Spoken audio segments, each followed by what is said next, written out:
ദൈവതിരുനാമത്തിന് മഹത്വമുണ്ടായിരിക്കട്ടെ. പെറൂസിയയിലേക്ക് ഏവർക്കും സ്വാഗതം. ഹസ്കേൽ പ്രവാചകന് കർത്താവിൻ്റെ അരുളപ്പാടുണ്ടായതിനെപ്പറ്റി ഹസ്കേൽ പ്രവചനം അതിൻ്റെ 28-ാം അധ്യായത്തിൽ പ്രതിപാദിച്ചിരിക്കുന്നു. കർത്താവിൻ്റെ അരുളപ്പാട് സോർ രാജാവിനെ പറ്റിയിട്ടാണ് അവിടെ പറയുന്നത്. ഞാൻ ദൈവമാകുന്നു, ഞാൻ സമുദ്രമധ്യേ ദൈവസിംഹാസനത്തിലിരിക്കുന്നു എന്ന് പറഞ്ഞ് ദൈവഭാവം നടിച്ചു. നിന്റെ ഹൃദയം നിഗളിച്ചു, നീ ദൈവമല്ല, നീ മനുഷ്യൻ മാത്രമായിരിക്കെ നീ ദൈവമാകുന്നു എന്നുള്ള ഭാവം ഉണ്ടായി എന്ന് അവിടെ കാണാം. വീണ്ടും താഴേക്ക് വായിക്കുമ്പോൾ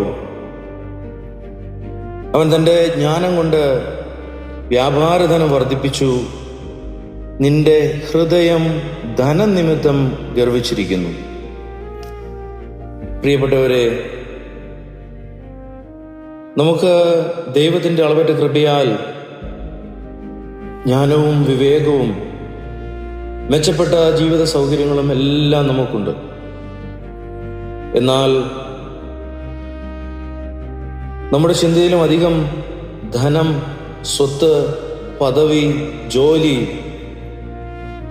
മറ്റു ആളുകളിൽ നിന്നുള്ള പ്രശംസ, ഇതെല്ലാം നമ്മുടെ ജീവിതത്തിൽ ഉണ്ടായി കഴിയുമ്പോൾ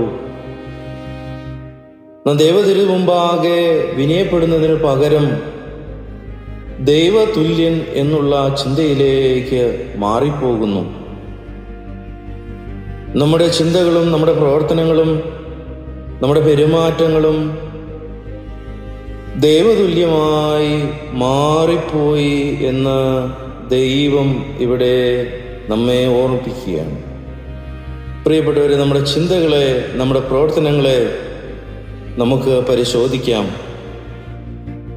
ഇത് ദൈവദാനമെന്ന് നമുക്ക് മനസ്സിലാക്കാം, നമുക്ക് തിരിച്ചറിയാം, അതിനനുസരിച്ച് നമുക്ക് പ്രവർത്തിക്കാം.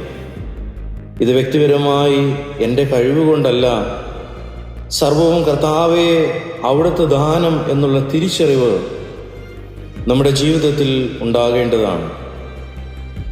ദൈവത്തിൻ്റെ പരിശുദ്ധാത്മാവ് എന്നെയും നിങ്ങളെയും അതിന് സഹായിക്കട്ടെ എന്ന് പ്രാർത്ഥിക്കുന്നു. നമുക്ക് ഏറെ വിനയപ്പെട്ട് കർത്താവിൻ്റെ ദാനങ്ങളെ ഏറെ നന്ദിയോടെ സ്വീകരിക്കുകയും അത് നമ്മിൽ പ്രവർത്തിച്ച് അത് ഉപയോഗിച്ചുകൊണ്ട് നമുക്ക് അനേകർക്ക് ആശ്വാസം പകരാനും സാധിക്കട്ടെ. ദൈവം നമ്മെ എല്ലാവരെയും അനുഗ്രഹിക്കട്ടെ.